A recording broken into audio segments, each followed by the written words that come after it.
Dans le cadre de l'affaire qui oppose la FECAFO au Comité national olympique et sportif du Cameroun, CNOSC, Henri-Claude Bala-Angolo et consorts, le tribunal arbitral du sport, TA, avait en avril dernier reporté de 45 jours, la date du verdict. Attendu, ce mardi 31 mai 2022, le verdict du TA au sujet des élections à la FECAFO a été repoussé au 30 juin.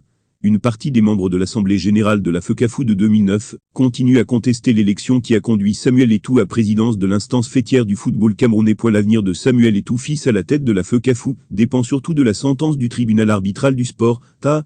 En d'autres termes, la TA doit entériner l'élection de Samuel Eto'o ou l'annuler. En cas d'annulation, les détracteurs de l'ancienne gloire du football africain et camerounais s'en réjouiront. Rappelons que la Chambre de conciliation et d'arbitrage du Comité national olympique et sportif du Cameroun s'était prononcée en faveur de l'annulation de ce processus électoral contesté par une partie des membres de l'Assemblée générale de 2009. L'instance avait annulé les résolutions de l'AG de juillet 2021 ayant adopté les textes du dernier processus électoral de la FECAFO.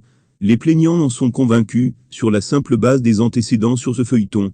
Le TA avait signifié que seule l'Assemblée générale de 2009 est habilitée à adopter les nouveaux textes de la FECAFO. En attendant le verdict du TA, les commentaires fusent.